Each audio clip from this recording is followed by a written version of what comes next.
tell him that the Steele dossier had been financed by his political opponents? No, I didn't even think I used the term Steele dossier. I just talked about additional material. But did he have a right to know that?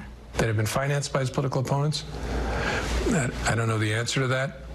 It wasn't necessary for my goal, which was to alert him that we had this information. But why not lay out all the information? There you've got former FBI Director James Comey breaking his silence on video about the funding of the anti-Trump dossier. Here to react, South Carolina Congressman, chairman of the Oversight Committee and author of this brand new book, bestseller, Unified. He wrote it with Senator Tim Scott. Congressman, got to have you respond directly to that. Do you think it was necessary for him to tell the president in the step back that it was financed by your opponents, by Hillary Clinton? It's certainly a relevant fact. Whether or not he should have told the president, the FBI certainly should have told the FISA court. That's my bigger concern, is they didn't tell the folks who authorized the warrant. It's a really relevant fact. It helps you understand the motivation behind that salacious material or allegations. But for sure, they should have told the court. I think it would have been nice to tell the person who was the subject of the dossier also. Well, he had conversations with the president. So if the president found out about this dossier, don't you think his question to Comey was probably, where did you get this information? He would. I'm almost certain he asked him that. And so for Comey to say, I never told him it was financed by Hillary Clinton, what does that say about him? Well, of course, you would want to know where you got the information, because that determines how reliable it is and whether or not it can be used. So we already know the FBI did not vet or investigate the allegations in the dossier. So if I were the president, I'd want to know, where'd you get it, and how have you vetted it before you used it? Sure. Well, apparently, when they were talking about the dossier at that Trump Tower meeting during the transition, Congressman, it does sound, according to the book, that at one point Mr. Trump was told by Mr. Comey, we are not investigating you. So that lines up with what the president has said in the past. And also he goes on to say that apparently it does not, whatever President Trump told Mr. Comey, it does not rise to the level of obstruction of justice. He did nothing wrong. Ultimately, doesn't that help the president's case? These Comey memos are Defense Exhibit A in an obstruction of justice. I've read them. Very few members of Congress have, and no one outside of Congress has read the Comey memos. I think they ought to be released. I think they ought to be released publicly, but they certainly ought to be released to Congress. They would be Defense Exhibit A in an obstruction of justice prosecution. Is there any reason they should not be revealed? I mean, are there national secrets in there, grand jury testimony, any of that stuff the DOJ always says? I hope not. Comey gave them to a law professor, so I hope not.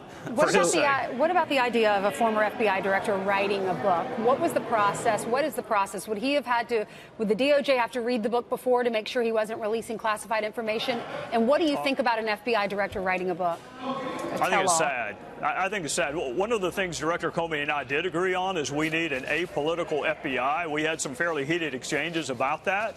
I can't think of anyone who's done a better job of politicizing the FBI than he has in the last 36 to 48 hours by talking about tanning bed goggles and the length of a tie. That is beneath the dignity of the offices that he held. So I'm really disappointed whether or not the intelligence communities vetted this book. I hope he let them do it so he's not disseminating classified information. My guess is he did. But the writing of the book in general, and then some of the things that he's talking about, are just frankly beneath the dignity of some really important offices he once held. Talked about how much stronger he was. The president wasn't as tall as he thought. He tried to bring him in. You got to be a stronger guy to bring me in than the president is. Real quick, when he came out with his press conference October 28th and said that we found these additional emails on Anthony Weiner's laptop, he did it because he was under the assumption that she was going to win. And she didn't want her to start her presidency under the guise of a scandal or illegitimate. What's your reaction to that? Well, there were a lot of things that could have called into question the legitimacy of that investigation, including what he's now made reference to that some of us have alluded to a lot in the past, which is the real reason he had the July 5th press conference. It wasn't the tarmac. It was information he had about Loretta Lynch that if it became public, people would question their objectivity. Look, I defended him in 2016. This is Hillary Clinton's fault that he found himself in that position, and it was Democrats that wanted to put him in jail this time last year. It wasn't Republicans.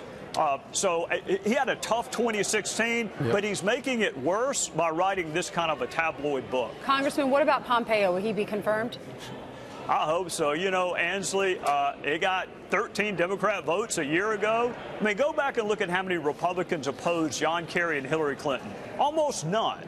So for a group that likes to talk about bipartisanship and reaching across the aisle, you have a uniquely well-qualified Secretary of State candidate, and you can't find a single Democrat on the committee to support him? Yeah, you think same-sex marriage should have been a question? That's what Senator Cory Booker wanted to know. I know. No, I doubt they asked that of Clinton or Kerry, and I guarantee they didn't ask, can you be independent from the person who's giving you the job? It's a double standard. Thank goodness Mike Pompeo is uniquely well qualified, and I hope some Democrats not on the committee will insist that he be brought to the floor. Well, there are a number of Democrats who live in states that Donald Trump won big, that if they don't vote that way, they're going to be in hot water come November. Trey Gowdy, Congressman from the great state of South Carolina. We know it's really noisy there in the Capitol. Thank you very much for talking to us today.